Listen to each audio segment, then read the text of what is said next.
নমস্কার বন্ধুরা, নতুন আরও একটা ভিডিওতে তোমাদের সবাইকে স্বাগত জানাই। রোজকার মতো আবারও আজকে চলে এসেছি দোকানে। তো দোকানে তো তোমাদেরকে বলেছি দোকানে এবছর হোলির জন্য কিছু টুকটাক মালের স্টল দেবো। তো সেইগুলোই তোমাদেরকে দেখাবো। আর সঙ্গে সৌমেন এখানে গপুকে ফুট করাই মদ আবির দিয়ে দিয়েছে, সে তার মতো খাচ্ছে আর রং মাখছে। এই যে এখানে স্টল বলতে সব রকমের কিছু কিছু মুখোশ নিয়ে এসেছি। আর ফিচকিরি আছে, আবির, রং, তারপরে তোমার বন্দুক ফিচকিরি যেগুলো হয় বাচ্চাদের, তো সেই রকমই হরেক রকম কালেকশান আছে। আর এবারে প্রত্যেকটা আবিরের নিয়ে আসা হয়েছে হার্বাল আবির, কারণ এখন দেখবে সবাই একটু ভালো আবিরই খোঁজে আর একটু হার্বাল আবিরই খোঁজে। হয়তো দাম একটু বেশি হয়, কিন্তু মানুষ দেখবে এটাই আজকাল খুঁজছে। তো এবারে ওই জন্য আমাদের লোকাল কোনো আবির নিয়ে আসেনি, প্রত্যেকটা আবিরই হার্বাল কালার নিয়ে আসা হয়েছে। ছোট ছোট পাউচও আছে আর একদম বড় বড় পাউচ নিয়ে আসে, যেটা লুজ বিক্রির জন্য। আর কিছু রঙের কালেকশান আছে, মানে রঙের বলতে অনেক রকমের রং হয়। তো কেউ আবার বলছে এই রং সেই রং, তো যতটা পেরেছি, নতুন বছর তো অতটা মানে পেরে উঠতে পারিনি যে সব রকম কালেকশান রাখবো। আর এইগুলো দেখেছিলাম আমার আগের ভিডিওতে, যেগুলো আমি জ্বালিয়েছিলাম সেইগুলো। তো এইখানে আমি কিছু কিছু মাল ওজন করে রেখে দিচ্ছি। আমি বলছি 100 করে কিছুটা ওজন করে রেখে দিই, যাতে কেউ হঠাৎ করে 100 চাইলে আমি দিয়ে দিতে পারবো। তো দোকানে এসেছি, দোকান থেকে আবার তাড়াহুড়ো করেই আজকে চলে যাব, কারণ আজকে আবার ননদদের হচ্ছে শীতলা পুজো। এবছর জানি না ওদের আবার পড়েছে হোলির আগের দিনকে। তো প্রচুর চাপের মধ্যেও কী করবো ভেবে পাচ্ছি না। তো ননদ এত করে বলছে না গেলেও না, তাই সৌমেনকে খাওয়া দাওয়া করে আমি বলছি চলো না একবার নিয়ে যাই, ঘুরে চলে আসি।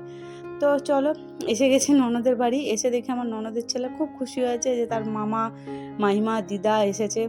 আর ও 7বার ওর মাকে বলছে তুমি ফোন করো না দিদাদেরকে, কখন আসছে কখন আসছে।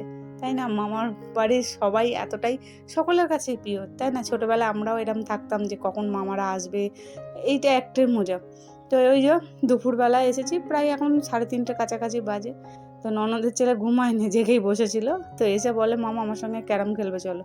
ব্যাস, মামা ক্যারাম খেলছে আর এদিকে দিকে আমার ননদ পুজো দিতে যাবে বলে ফল কুচানো শুরু করে দিয়েছে। তো এই যে ওদের এখানে পুজো বসতে বসতে প্রায় 4টে বাজে।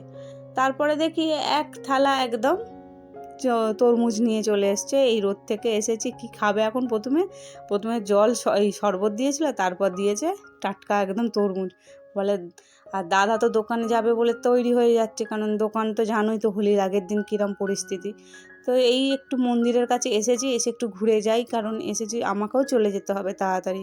আর এসে দেখি এখানে মন্দিরে পুজো মানে তোড়জোড় শুরু হচ্ছে, এখনও পুজো শুরু হয়নি, আর এখনও ঘটও বসানো হয়নি। আর এখান থেকে চারিদিকটা ফল আরে কাটা হচ্ছে। তারপরে মন্দিরটা ভীষণ সুন্দর সাজিয়েছে।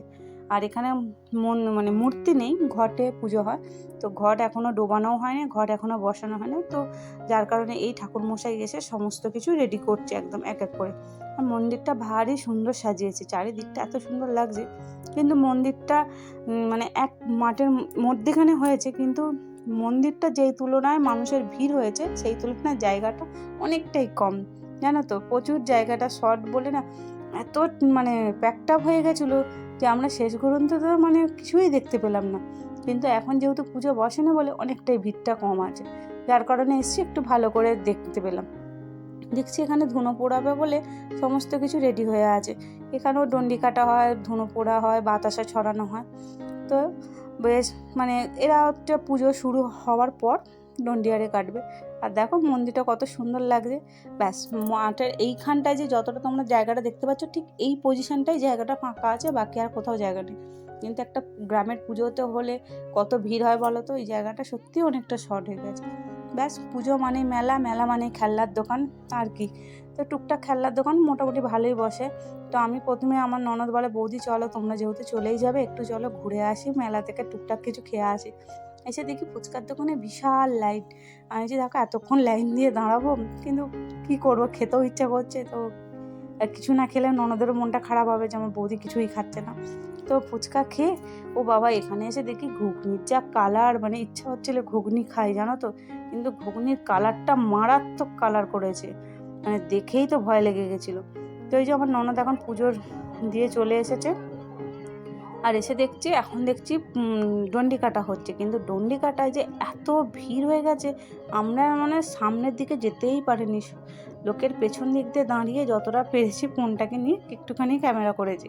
আর দেখতেই পাচ্ছ তোমরা যে কী হারে এখানে ভিড়, মানে কোনো মানে সাইড দিয়েও যাওয়া যাবে না, কিছু জানা। আর জায়গাটা তো এমনি ছোটোখাটো, তো আমরা বেশিক্ষণ দাঁড়ালাম না, কারণ সৌমেনের সঙ্গে আমাকেও চলে যেতে হবে দোকানে, তো তাই 5টা বাজার আগে আমরা বেরিয়ে পড়বো, যেন হুড়োহুড়ি করে যতটা পাচ্ছি ঘুরে ঘাড়ে চলে এসেছি। তারপরে এই যে যাবার মুখে ননদ বলে, বৌদিরা চলো একটা করে আইসক্রিম খেয়ে নিই। গরমটা পড়ে গেছে, অতটা ভয়ও নেই, তাই এখানে ননদ একটা করে সকলকে আইসক্রিম খাওয়াচ্ছে। এই যে ননদের শ্বশুরমশাই, শাশুড়ি মা, আর এটা একটা ননদেরই, আমার ননদের ননদ হয় সম্পর্কে। তো চলো, এইখানে যাওয়ার মুখে দেখি ননদদের একটা ভালো গাছ,